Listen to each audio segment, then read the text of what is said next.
नमो तस्स भगवतो अरहतो सम्मा सम्बुद्धस्स। नमो तस्स भगवतो अरहतो सम्मा सम्बुद्धस्स।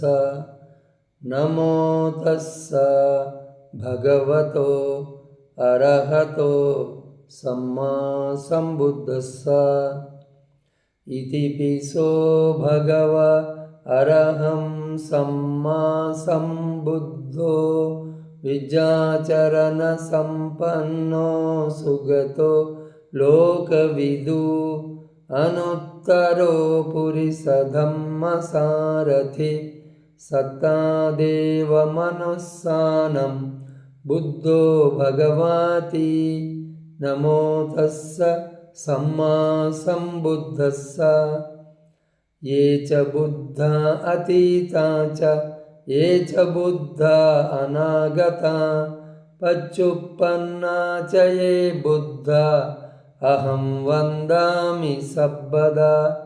नत्ति मे शरणम् अन्यं बुद्धो मे शरणं वरम्। एतेन सच्चवज्जेन होतु नो जयमङ्गलम्।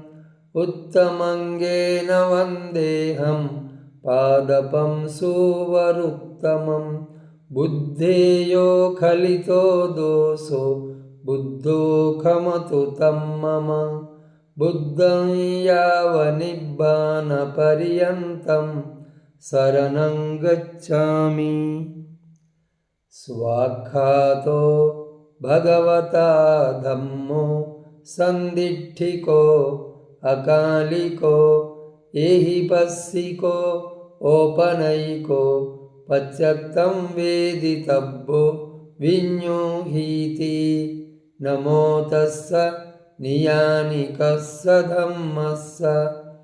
ये च धम्मा अतीता च ये च धम्मा अनागता पच्चुपन्ना च ये धम्मा अहं वन्दामि सर्वदा। नत्ति मे शरणम् अन्यं धम्मो मे शरणं वरम्। एतेन सच्चवज्जेन होतु नो जयमङ्गलम्। उत्तमङ्गेन वन्देऽहं धम्मं च त्रिविधं वरम्। धम्मे यो खलितो दोषो धम्मो खमतु तं मम। धम्मं यावन्निब्बानपर्यन्तं शरणं गच्छामि। सुपटिपन्नो भगवतो सावकसङ्घो उजुपटिपन्नो भगवतो सावकसङ्घो। न्यायपटिपन्नो भगवतो सावकसङ्घो। सामीचिपटिपन्नो भगवतो सावकसङ्घो। यदिदं चत्तारि पुरुषयुगानि अट्टपुरुषपुद्गला एषा भगवतो सावकसङ्घो। आहुनेयो पाहुनेयो दक्षिणेयो अञ्जलिकरणीयो अनुत्तरं पुण्यक्षेत्रं लोकस्साति। नमो तस्स अट्ठ आर्यपुद्गल महासङ्घस्स। ये च सङ्घा अतीता च ये च सङ्घा अनागता पच्चुपन्ना च ये सङ्घा अहं वन्दामि सर्वदा। नत्ति मे शरणम् अन्यं सङ्घो मे शरणं वरम्। एतेन सच्चवज्जेन होतु नो जयमङ्गलम्। उत्तमङ्गेन वन्देऽहं सङ्घं च त्रिविधुत्तमं। सङ्घे यो खलितो दोषो सङ्घो खमतु तं मम। सङ्घं यावन्निब्बानपर्यन्तं शरणं गच्छामि। एवं बुद्धं शरन्तानं धम्मं संघं च भिक्खवो भयं वा चम्बितत्तं वा लोमहंसो न हेस्सति घनसारपदित्तेन दीपेन तमधंसिना तिलोकदीपं सम्बुद्धं पूजयामि तमोनुदं गन्धसंभारयुक्तेन धूपेनाहं सुगन्धिना पूजये पूजनीयं तं पूजाभाजनमुत्तमं वर्णगन्धगुणोपेतं एतं कुसुमसन्ततिं पूजयामि मुनीन्द्रस्य सिरीपादसरोरुहे पूजेमि बुद्धं कुसुमेननेन पुण्येन मेतेन च होतु मोक्षं पुप्पं मिलायाति यदा इदं मे कायो तथा यापि विनाशभावं निरोधसमापतितो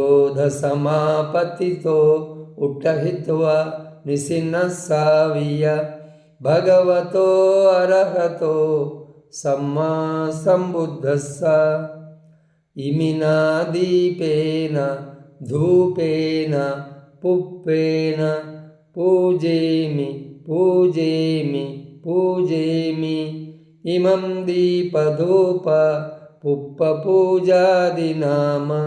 सकलसम्बुद्धानं पच्चेकबुद्धानम् अग्गसावकानं महासावकानम् अरहन्तानं पकतिशीलम् अहं पितेशम् अनुवत्तको होमि इमानि पुप्पानि वर्णेनपि सुवर्णं गन्धेनपि सुगन्धं सण्ठानेनपि सुसण्ठानं क्षिप्पमेव दुर्बन्नं दुर्गन्धं दुःसण्ठानं पापुनिस्सति एवमेव सब्बे संखारा अनिच्छा सब्बे संखारा दुःखा सब्बे धम्मा अनात्ताति इमाय धम्मानुधम्मपटिपत्तिय बुद्धं पूजेमि इमाय धम्मानुधम्मपटिपत्तिय धम्मं पूजेमि इमाय धम्मानुधम्मपटिपत्तिय संघं पूजेमि वन्दामि चेतियं सब्बं सब्बठानेषु प्रतिष्ठितं शारीरिकधातु महाबोधि बुद्धरूपं सकलं सदा यस्य मूले निसिन्नो वा सब्बारी विजयम् अका पत्तो सब्बन्युतं सत्ता वन्दे तं बोधिपादपम् इमे एते महाबोधि लोकनाथेन पूजितम् अहं पिते नमस्सामि बोधिराजा नमस्तु ते इमिना पुण्यकम्मेन मामे बालसमागमो सतं समागमो होतु यावनिब्बानपत्तिय इदं मे पुण्यकर्मं आसवक्षयं वहं होतु सब्बदुःखापमुच्यतु निब्बानस्स पच्चयो होतु साधु साधु साधु।